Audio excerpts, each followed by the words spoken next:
بسم اللہ الرحمن الرحیم الحمد للہ رب العالمین والصلاة والسلام علی سید الانبیاء والمرسلین نبینا محمد صلی اللہ علیہ وسلم۔ دوستو، کبھی کبھی تاریخ کے وہ لمحات ہمارے سامنے آتے ہیں جن میں انسانیت کے فیصلے صرف تلواروں سے نہیں بلکہ کردار، ایمان اور عدالت سے ہوتے ہیں۔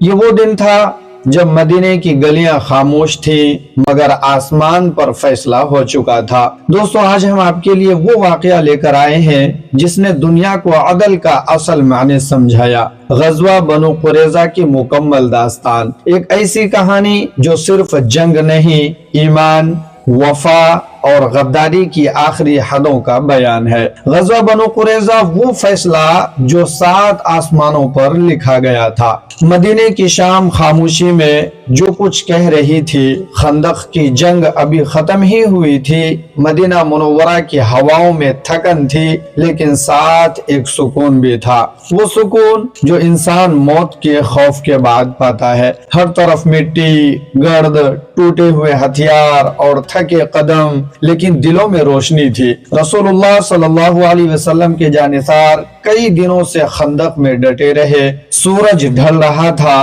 آسمان پر نارنجی روشنی پھیل رہی تھی اور پہلی بار شہر نے سکون کی ایک سانس لی تھی۔ گھروں کے دروازے کھلنے لگے، عورتیں اپنے مردوں کو دیکھ کر اللہ کا شکر ادا کر رہی تھیں، بچے دوڑتے ہوئے باپوں سے لپٹ رہے تھے۔ ایک ایسا منظر جسے دیکھ کر دل ہی دل میں ہر کوئی رب کا شکر ادا کر رہا تھا۔ لیکن دوستو، یہ سکون زیادہ دیر قائم نہیں رہنا تھا، کیونکہ عالم بالا سے ایک نیا حکم اتر چکا تھا۔ محمد صلی اللہ علیہ وسلم کی آواز، وہ اعلان جس نے سب کچھ بدل دیا۔ صحابہ رضی اللہ عنہم ابھی ہتھیار اتارنے ہی والے تھے کہ اچانک رسول اللہ کی آواز گونجی، وہ آواز جس میں نہ تھکن تھی نہ کمزوری، بلکہ ایک نیا حکم، ایک نیا مشن، ایک نئی آزمائش۔ اللہ کے نبی نے ارشاد فرمایا، تم میں سے کوئی عصر کی نماز نہ پڑھے مگر بنو قریظہ کے علاقے میں۔ سب رک گئے، یہ حکم کیوں آیا اتنی جلدی؟ جنگ ابھی ختم ہوئی تھی، لوگ بالکل تھک چکے تھے، مگر رسول اللہ صلی اللہ علیہ وسلم کا حکم سوال نہیں کیا جاتا، بس قدم اٹھ جاتے ہیں، اور صحابہ فوراً ہتھیار پہننے لگے۔ بنو قریظہ کی غداری پس منظر کی حقیقت، مدینے میں 3 بڑے یہودی قبائل تھے، بنو قینقاع، بنو نذیر اور بنو قریظہ۔ قبیلہ بنو قریظہ مسلمانوں کے ساتھ باضابطہ معاہدہ کر کے بیٹھا تھا، میثاق مدینے کے مطابق وہ کبھی مسلمانوں کے دشمنوں کی مدد نہیں کریں گے، مسلمان اگر خطرے میں پڑے تو وہ دفاع میں ساتھ ہوں گے، مدینے کی حفاظت سب مل کر کریں گے۔ لیکن جب خندق کی جنگ شروع ہوئی، جب مدینے کے باہر 10,000 کا لشکر مسلمانوں کو مٹانے آیا، جب ہر طرف سے دباؤ بڑھا، تو بنو قریظہ نے وہ کیا جو تاریخ کبھی نہیں بھول سکتی، وہ مسلمانوں کے پیچھے حملہ کرنے کو تیار ہو گئے۔ یہ صرف بدعہدی ہی نہیں تھی، یہ پورے مدینے کو قتل کرنے کی سازش تھی۔ اگر ان کی یہ غداری کامیاب ہو جاتی تو مدینے میں موجود ہر عورت، ہر بچے، ہر بزرگ کا خون بہہ جاتا۔ ایسے وقتوں میں جب مسلمان باہر 10,000 کے لشکر سے لڑ رہے تھے، اندر بنو قریظہ چپکے سے فیصلہ کر رہے تھے، جب قریش اندر داخل ہوں گے ہم پیچھے سے حملہ کریں گے۔ یہ وہ جرم تھا جسے کوئی قانون، کوئی اخلاق، کوئی مذہب معاف نہیں کر سکتا۔ اسی وقت حضرت جبرائیل علیہ السلام نازل ہوئے اور فرمایا، اے محمد صلی اللہ علیہ وسلم، اللہ حکم دیتا ہے کہ فوراً بنو قریظہ کی طرف بڑھو۔ اسی لیے رسول اللہ صلی اللہ علیہ وسلم نے اعلان کیا، عصر کی نماز بنو قریظہ میں پڑھیں گے۔ اطاعت کا سب سے خوبصورت منظر یہ دیکھنے والا منظر تھا، جنگ سے ابھی فارغ ہوئے لوگ جن کی آنکھوں میں نیند نہیں، جسم تھکے ہوئے، چہرے دھول میں اٹے ہوئے، لیکن جیسے ہی نبی نے حکم دیا سب دوبارہ کھڑے ہو گئے۔ کچھ صحابہ نے دیکھا کہ عصر کا وقت نکلتا جا رہا ہے، انہوں نے کہا ہم راستے میں ہی نماز پڑھ لیتے ہیں، مقصد تو یہی ہے کہ دیر نہ ہو۔ دوسروں نے کہا نہیں، آپ صلی اللہ علیہ وسلم نے حکم دیا ہے کہ عصر کی نماز بنو قریظہ میں ہی نہیں پڑھنی ہے۔ وہ آگے بڑھتے گئے، یہ اختلاف نہیں تھا، یہ عشق کی دو شکلیں تھی، ایک رسول کی نیت کو سمجھ رہے تھے،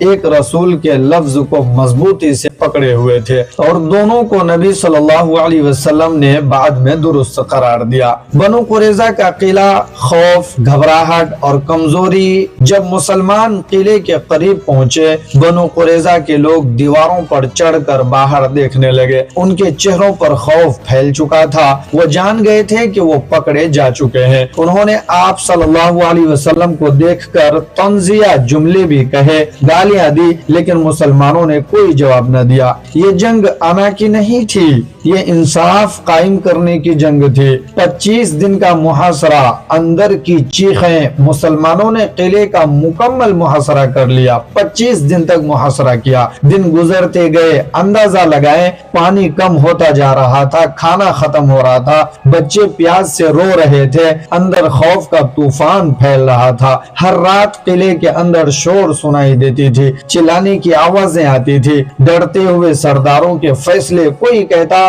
ہم ہتھیار ڈال دیتے ہیں، دوسرا چیختا نہیں ہم آخری سانس تک لڑیں گے، تیسرا جو سب سے زیادہ بد دل اور صفاٹ تھا چلا اٹھا آؤ پہلے اپنی عورتوں اور بچوں کو خود قتل کر دیتے ہیں پھر لڑتے ہیں۔ یہ ان کا خوف تھا، یہ خوف انسان سے بدترین باتیں کروا دیتا ہے۔ آخرکار ان کی ہمت جواب دے گئی، دروازے کھول دیے گئے، ہتھیار زمین پر رکھ دیے گئے، بنو قریظہ نے سرنڈر کر دیا۔ فیصلہ کس کا ہوگا؟ بنو قریظہ نے کہا ہم پر فیصلہ سعد بن معاذ کریں۔ کیوں؟ کیونکہ سعد اوس قبیلے کے سردار تھے اور بنو قریظہ نے ہمیشہ اوس سے تعلقات بہتر بنا رکھے تھے۔ انہوں نے سوچا شاید سعد نرمی برتیں گے، ہمارے حق میں فیصلہ سنائیں گے، اسی لیے کفار نے یہ مطالبہ کیا۔ مسلمانوں نے یہ مطالبہ قبول کر لیا، لیکن سعد زخمی تھے، خندق کے دوران ان کی رگ ہاتھ پر کٹ گئی تھی، خون بہ بہ کر جسم کمزور ہو چکا تھا۔ انہیں ایک خاص لکڑی کے تخت پر لایا گیا، پورا مدینہ خاموش تھا۔ سعد بن معاذ کا فیصلہ سنیے جو 7 آسمانوں پر لکھا ہوا تھا۔ سعد نے آسمان کی طرف دیکھا، گہری سانس لی اور فرمایا میں اللہ اور اس کے رسول کے حکم سے ہٹ کر ایک لفظ نہیں کہوں گا۔ پھر انہوں نے تاریخی فیصلہ سنایا۔ فیصلہ یہ سنایا کہ بنو قریظہ کے مرد جنہوں نے غداری کی ان کو قتل کر دیے جائیں، عورتیں اور بچے قیدی بنائے جائیں، مال مسلمانوں میں تقسیم کیا جائے۔ یہ سنتے ہی بنو قریظہ پر سکتہ طاری ہو گیا۔ لیکن اصل بات اب آئی، رسول اللہ صلی اللہ علیہ وسلم نے فرمایا سعد تم نے وہی فیصلہ کیا جو 7 آسمانوں کے اوپر اللہ نے لکھا ہوا ہے۔ یہ وہ لمحہ تھا جس نے اس فیصلے کو تاریخ کا عظیم ترین عدالتی فیصلہ بنا دیا۔ عدل محمدی صلی اللہ علیہ وسلم دیکھے، انصاف کی وہ مثال جو دنیا آج بھی یاد رکھتی ہے۔ فیصلہ نافذ ہوا لیکن عدل ایسا کہ تاریخ مثال نہیں لاتی، کسی بے گناہ کو ہاتھ تک نہ لگایا گیا، جس نے غداری نہ کی تھی اسے چھوڑ دیا گیا، عورتوں کو مکمل تحفظ دیا گیا، بچوں کو کوئی اذیت نہ دی گئی، کسی پر ظلم نہ ہوا، صرف جرم کی سزا دی گئی۔ یہ فیصلہ غصے کا نہیں تھا، بدلے کا نہیں تھا، یہ عدل تھا، اور وہ بھی اللہ کے حکم کے مطابق۔ ہمیں اس واقعے سے کیا سیکھنا چاہیے؟ غزوہ بنو قریظہ ہمیں بہت بڑے اسباق دیتا ہے۔ پہلا سبق، معاہدے کی پاسداری ضروری ہے۔ معاہدہ مقدس ہوتا ہے، اسے توڑنا پوری قوم کو تباہ کر دیتا ہے۔ دوسرا، اللہ کے رسول صلی اللہ علیہ وسلم کی اطاعت ہی کامیابی کا راستہ ہے۔ جب صحابہ تھکے ہوئے تھے، زخمی تھے، پھر بھی حکم پر فوراً چل پڑے، اسی میں ان کی کامیابی تھی۔ تیسرا فائدہ، غداری کی سزا ہمیشہ سخت ہوتی ہے۔ بنو قریظہ نے معاہدہ توڑا اور اس کا نتیجہ پوری قوم کو بھگتنا پڑا۔ چوتھا، عدل ہمیشہ غالب رہتا ہے۔ اسلام میں انصاف دشمن کے ساتھ بھی کیا جاتا ہے، کسی بھی قصور کو سزا نہیں دی جاتی۔ پانچواں، مومن کی قوت اس کی وفا اور ایمان ہے۔ مسلمان تھکے ہوئے تھے لیکن حکم پر عمل کیا، اسی اطاعت نے انہیں عظمیت دی۔ تاریخ گواہ ہے جو قومیں ایمان، وفا اور عدل کے ساتھ کھڑی رہتی دیتی ہیں، اللہ انہیں کبھی تنہا نہیں چھوڑتا۔ غزوہ بنو قریظہ صرف سزا کی کہانی نہیں ہے، یہ عدل، اطاعت اور ایمان کی روشن مثال ہے جو آج بھی ہمارے لیے چراغ راہ ہے۔ اس ویڈیو کو دیکھنے والے میرے دوست لائک کر دیجئے، اگر آپ نئے ہیں تو چینل کو سبسکرائب کر دیجئے اور دوسروں کے پاس شیئر کر دیجئے، آپ کو صدقہ جاریہ کا ثواب ملے گا انشاءاللہ العظیم۔